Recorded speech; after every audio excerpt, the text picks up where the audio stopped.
passer donc à notre débat numéro 9 qui concerne la retraite et l'espérance de vie et l'âge moyen de liquidation. Vous savez bien que... Alors, le projet de résolution réaffirme que la CFDT admet l'allongement de la durée de cotisation et donc le recul de l'âge moyen de la liquidation en réponse à un allongement de l'espérance de vie. Certains syndicats s'y opposent. Le Bureau national... Alors, il a été retenu en débat la proposition du syndicat Interco de la Somme qui propose de réécrire l'article 3.7.2.2 de la manière suivante. Pour la CFDT, l'allongement de l'espérance de vie ne peut justifier une augmentation de l'âge moyen de liquidation. Pour des raisons d'équité, la CFDT revendique le maintien du dispositif carrière longue sans l'allongement progressif de la durée de cotisation, comme dans la loi de Touraine de 2014. Le Bureau national a émis un avis défavorable à cet amendement et j'appelle tout de suite le syndicat Interco de la Somme à venir défendre son amendement. Le syndicat francilien Communication Conseil Culture s'est proposé à le combattre. Il interviendra à la suite. Tu as la parole, camarade. Mes très chers camarades, parler retraite est toujours un enjeu important pour la CFDT parce que c'est un moment clé pour les femmes et les hommes dans la société. Notre système de retraite par répartition doit être vu comme un contrat social, un contrat entre générations, un contrat au sein d'une société, entre toutes celles et tous ceux qui y participent. Or, pour que ce contrat emporte l'adhésion, il doit être vu comme quelque chose de juste. Sauf que le système actuel est d'une totale injustice, par exemple pour les femmes, pour les polypensionnés, pour celles et ceux qui sont plus près du bas de l'échelle sociale que du haut. Alors à la CFDT, nous avons la prétention de donner du sens à ce système, de le rendre plus équitable, plus cohérent, plus juste, garant d'un juste pouvoir de vivre. Aussi et surtout pour qu'il demeure un contrat de société et qu'il puisse être accepté par chacune et chacun d'entre nous. Le syndicat CFDT Interco de la Somme a déposé un amendement sur l'article 3.7.2 car nous ne souhaitons pas voir dans notre future résolution confédérale une phrase qui affaiblit le sens du reste du texte et qui pourrait même alimenter une réforme injuste, surtout en ce moment. Notre syndicat n'est pas le seul à penser ainsi. Cet amendement ressemble fort à ceux des syndicats interco de Maine-et-Loire, du Nord, de la Sarthe, des Hauts-de-Seine, des santé sociaux du Maine-et-Loire, du Rhône, de Rouen, Dieppe, Elbeuf et des Chimie Énergie du Dauphiné-Vivarais ou d'Alsace. Vous-même, lundi et mardi, avez été nombreuses et nombreux à vouloir alerter sur la problématique de la réforme des retraites. Dans le projet de résolution, il est inscrit « Pour la CFDT, l'allongement de l'espérance de vie peut justifier une augmentation de l'âge moyen de liquidation ». Et dans la phrase suivante, la CFDT accepterait l'allongement de la durée de cotisation, de préférence s'il est progressif. Eh bien, mes chers camarades, ces phrases nous interrogent, elles ont fait débat, et au final, elles nous gênent terriblement. Pouvons-nous voter un texte qui présente une ambiguïté ? L'observation de l'augmentation de l'âge moyen de liquidation justifierait-elle une future loi pour allonger encore la durée de cotisation ? La loi Touraine de 2014 ne produira tous ses effets qu'en 2034. L'allongement de la durée de cotisation qu'elle prévoit donc est déjà une réalité qu'on évite soigneusement de rappeler aux travailleurs. Il faudra alors travailler 43 années pour les générations nées en 1973 et après pour partir en retraite sans décote. Si nous acceptons un nouvel allongement de durée de cotisation, cela conduirait à devoir travailler 44, 45 ans, voire plus. Augmenter la durée de cotisation décalera également l'année d'obtention du taux plein. Le choix pourrait être alors soit de partir en retraite plus souvent à 67 ans, ou même à 70 ans, soit d'accepter les décotes et de ne plus vivre décemment après des décennies de travail. Aujourd'hui, l'augmentation de l'âge moyen de liquidation résulte déjà de la recherche d'avoir une retraite suffisante pour vivre. Alors que la CFDT demeure le fer de lance d'une ambitieuse réforme systémique, est-ce bien à nous, et surtout, est-ce bien le moment de revenir sur les paramètres ? Certes, l'allongement de la durée de cotisation est moins injuste qu'un âge de départ identique pour tous, alors qu'on ne commence pas à travailler au même âge. Mais nous avons voté au Congrès de Tours que les gains d'espérance de vie doivent faire l'objet d'un partage équilibré entre durée de cotisation supplémentaire ouvrant le droit à une retraite à taux plein et temps de retraite supplémentaire. Or, depuis 2020, l'espérance de vie des femmes a reculé de près de 3 mois, celle des hommes de 5 mois, merci le Covid. Quitte à parler d'espérance de vie, Devons-nous parler du combien de cette espérance ou du comment? Vivre plus longtemps peut-être, mais est-ce pour vivre plus malade, moins dignement? Le projet de résolution lui-même, au 3.7.2.1, juste avant, pointe fort justement les différences sociales d'espérance de vie, en particulier l'espérance de vie en bonne santé. L'allongement de la durée de cotisation est déjà en cours, il est suffisant. Il est maintenant grand temps d'en négocier les contreparties, que sont la prise en compte plus complète et plus juste des pénibilités et d'obtenir des engagements sur l'emploi des seniors. N'oublions pas que le système de prise en compte de la pénibilité, le C3P, mis en place par la loi Touraine, a été sérieusement raboté lors du dernier quinquennat. Il faut impérativement l'améliorer, faute de quoi une durée de cotisation presque identique pour tous reste très injuste pour celles et ceux qui exercent les travaux les plus pénibles. J'entends et je lis Marie-Lise, Frédéric ou Laurent plaider à juste titre l'inacceptable départ en retraite à 65 ans. Alors ne laissons pas le gouvernement parvenir au même résultat par une nouvelle augmentation de la durée de cotisation. Et surtout, ne laissons pas penser que la CFDT est sur cette même ligne. Notre résolution ne doit se concentrer que sur le système de la retraite que nous voulons. Ne nous cachons pas derrière notre petit doigt. Nos collègues nous écoutent, nos collègues nous attendent. Disons-leur clairement notre objectif d'un contrat juste et équitable. Disons-leur clairement le choix d'une CFDT prête à parler du système plutôt que de ses paramètres. Disons-leur clairement que la CFDT ne peut envisager, accepter et encore moins assumer l'idée d'une nouvelle augmentation de la durée de cotisation et donc de l'âge moyen de départ à la retraite, quand celui-ci est dicté le plus souvent, nous le savons bien, par l'impératif d'avoir un montant de retraite qui permette de vivre dignement. Mes chers camarades, je vous demande donc de soutenir l'amendement du syndicat CFDT Interco de la Somme qui vise à affirmer que l'allongement de l'espérance de vie ne peut justifier une augmentation de l'âge moyen de liquidation. Pour des raisons d'équité, la CFDT revendique le maintien du dispositif carrière longue sans l'allongement progressif de la durée de cotisation. Notre amendement n'est pas parfait, et j'en conviens. Un des 9 autres aurait sans doute mieux fait l'affaire. Il est néanmoins bien plus clair que le texte initial, qui affaiblit un projet de résolution ambitieux à un moment mal choisi et affaiblit notre opposition au report de l'âge légal actuellement en débat. Quoi qu'on vous dise,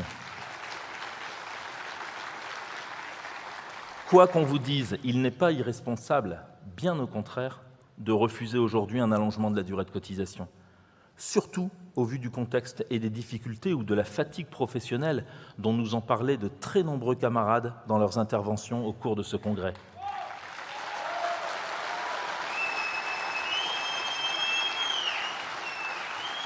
Quoi qu'on vous dise, nous ne sommes pas dans la ruse ou dans la stratégie, mais bien dans la réalité des travailleuses et des travailleurs.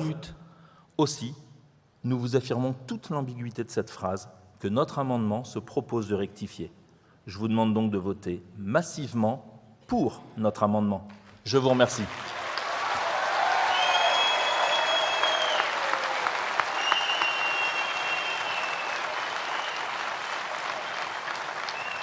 Merci. J'appelle donc le syndicat francilien Communication Conseil Culture pour contrer l'amendement.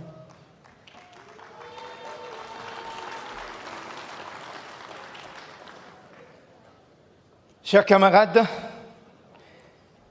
cet amendement nous invite à reprendre le débat que nous avions pourtant tranché au Congrès de Tours en 2010. Il concerne le lien entre l'allongement de l'espérance de vie et une augmentation de l'âge moyen de liquidation. Le syndicat Interco de la Somme remet en cause ce lien en s'opposant à tout allongement progressif de la durée de cotisation et donc de fait à la loi Touraine de 2014. L'âge moyen de liquidation est principalement impacté par l'âge légal.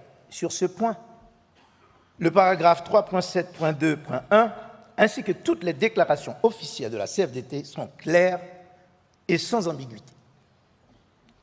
Face au projet gouvernemental de réforme des retraites, la CFDT s'opposera à l'augmentation de l'âge légal, qui est une mesure particulièrement injuste. Pas la peine de développer. Tout le monde ici connaît les arguments et Laurent ne manque pas de les marteler avec force, pas plus tard qu'hier. En revanche, la crédibilité de la CFDT sur ce dossier, comme sur d'autres, n'est pas de tout rejeter en bloc sans faire la moindre proposition. Comme nous sommes, et nous y tenons, dans un système contributif par répartition où les actifs paient pour les retraités, il est indispensable de se poser toutes les questions relatives à son financement et à sa pérennité. Si l'on accepte le principe d'un allongement de l'espérance de vie, alors l'augmentation très progressive de la durée des cotisations nous semble être le paramètre le plus juste. En effet, l'espérance de vie est une donnée essentielle pour anticiper les dépenses futures du système de retraite et pour comparer la durée de retraite des générations successives. Certes, la poursuite de sa progression est questionnée par le ralentissement de son rythme de croissance depuis quelques années. Mais après une année 2020 atypique, crise sanitaire oblige, elle progresse à nouveau pour atteindre en 2022 85 ans pour les femmes et 79 ans pour les hommes. Dès 2010, nous posions la question du partage des gains d'espérance de vie entre durée de cotisation supplémentaire et temps de retraite supplémentaire. Cette position était d'ailleurs conforme à la fameuse réforme de 2003, celle des carrières longues, qui posait comme principe que la durée de cotisation continuerait de s'allonger au fur et à mesure que l'espérance de vie progresserait.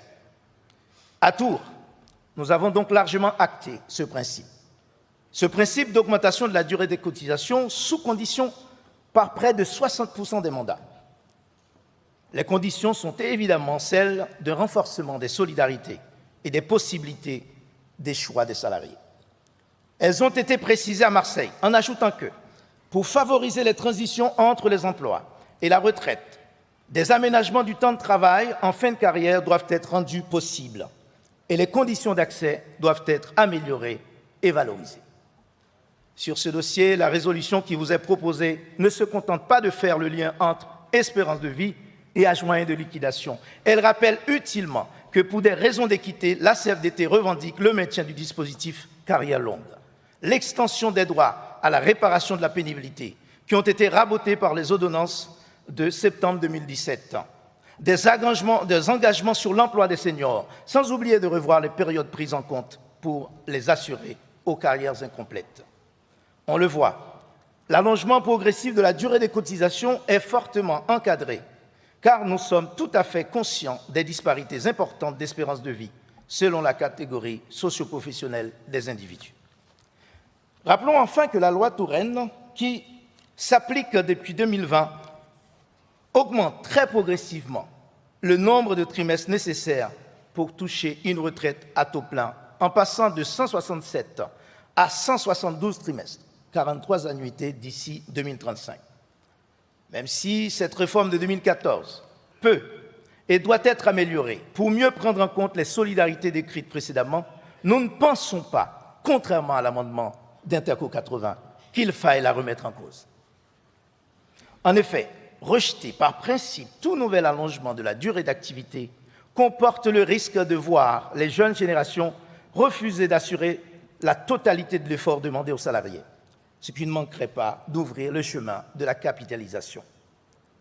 Enfin, même avec un système universel par points, qui reste évidemment notre projet, il est illusoire de penser que la valeur du point soit complètement déconnectée de ce paramètre d'espérance de vie.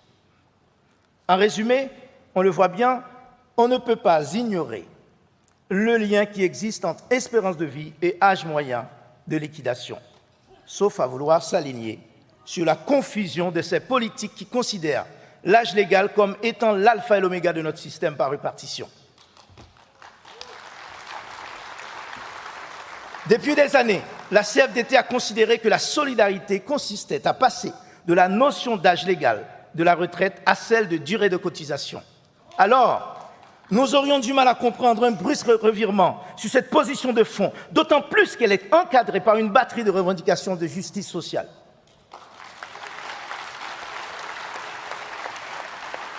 Nier l'évidence, réintroduire une vision dogmatique n'est pas cohérent avec nos positions courageuses et novatrices sur ce difficile dossier des retraites depuis 20 ans.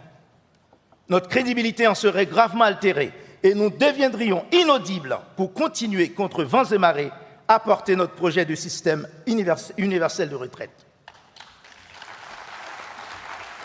Pire, inaudibles pour combattre un allongement de l'âge légal. Pour toutes ces raisons de cohérence et de crédibilité, nous vous demandons de rejeter cet amendement d'Interco 80 en votant massivement contre. Je vous remercie. Merci aux camarades franciliens. Conseil culture, j'appelle maintenant Frédéric Sèvres pour porter la position du Bureau national, rapporteur de l'amendement.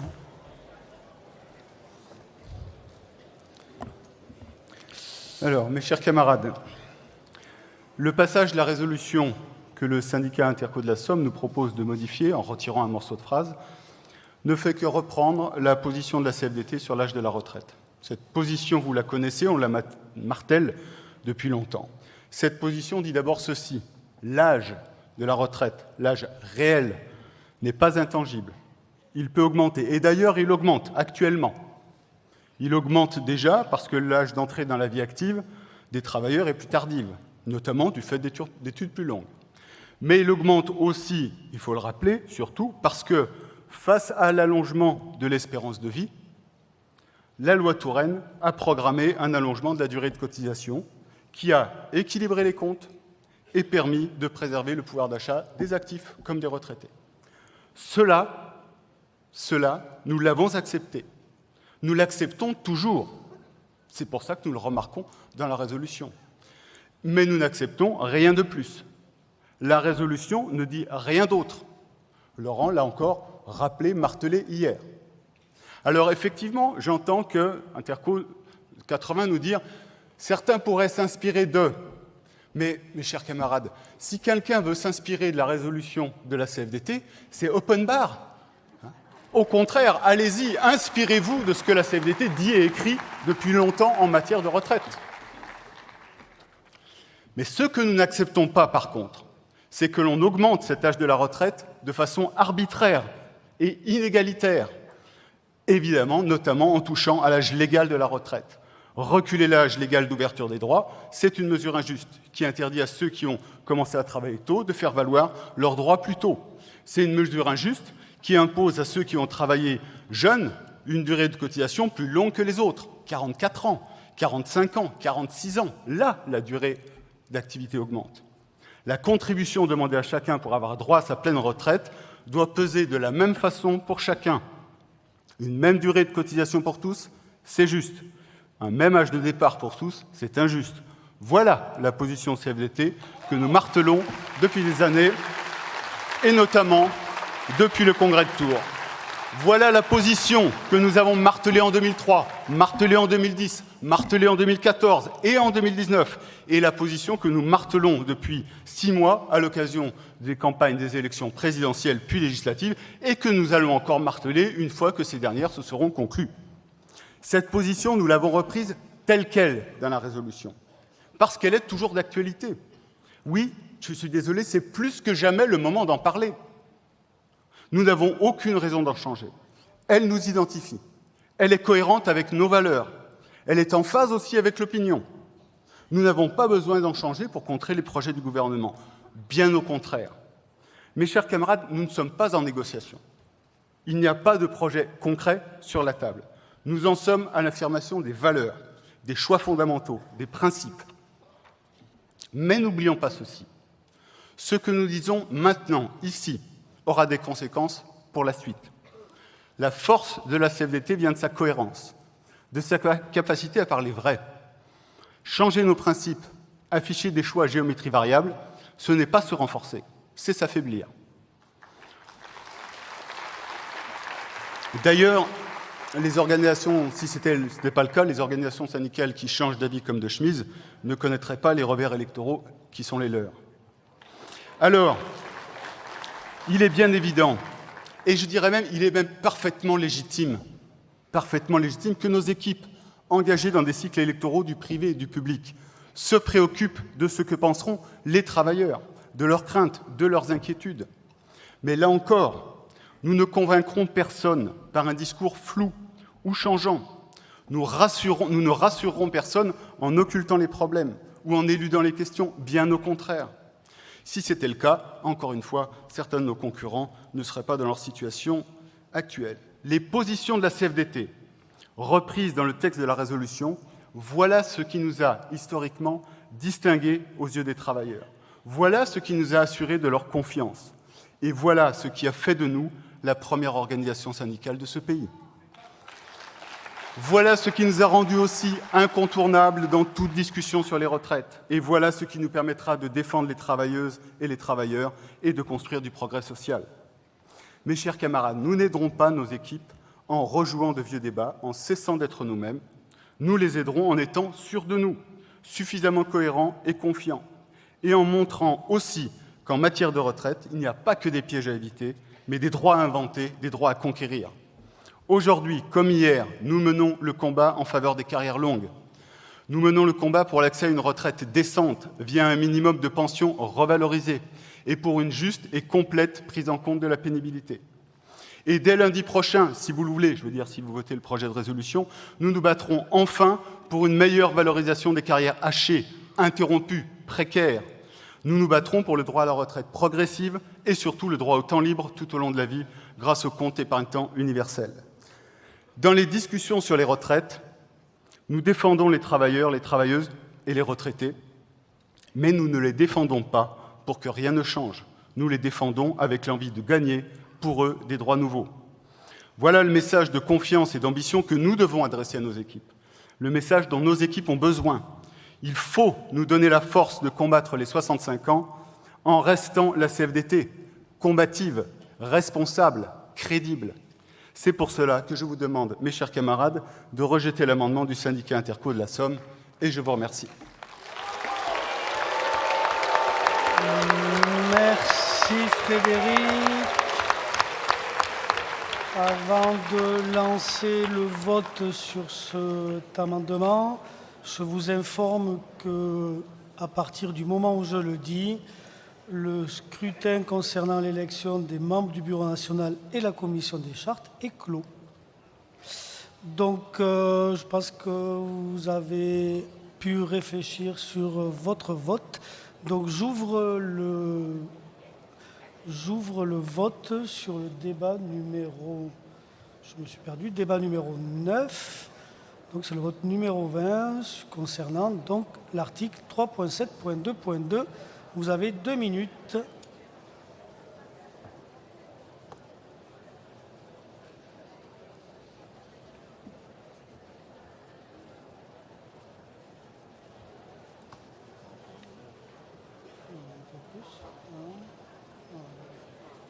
Comment on fait par contre?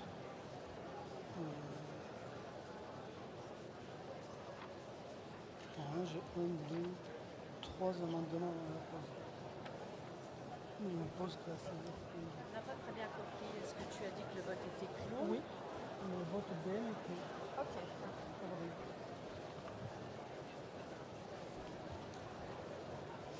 Je ne sais pas si on va tout passer. Tu vas peut-être rattraper un peu, mais pour l'instant, on ne rattrape rien. Ouais, mais...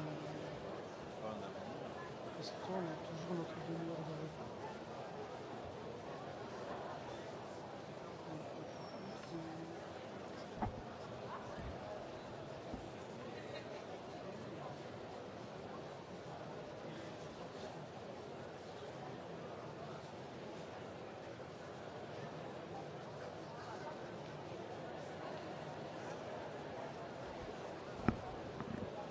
Il vous reste 30 secondes.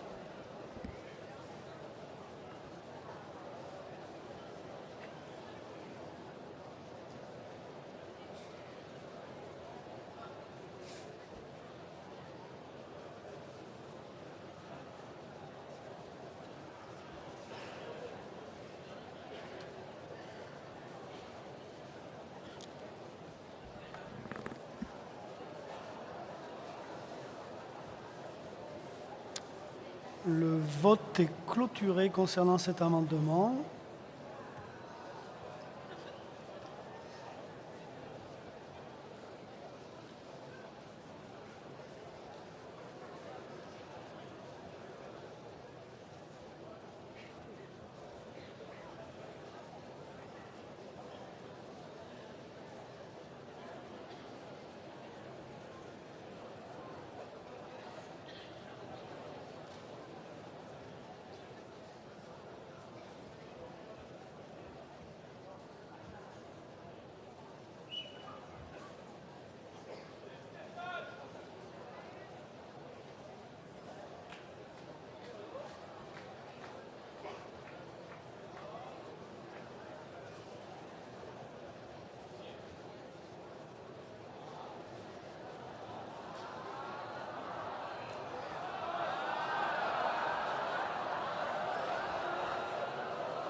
Alors, mandat retiré 21 087, mandat exprimé 19 375, abstention 1712. Pour l'amendement 13 079, mandat, soit 67,50. Contre l'amendement 6296, soit 32,50%. L'amendement est adopté.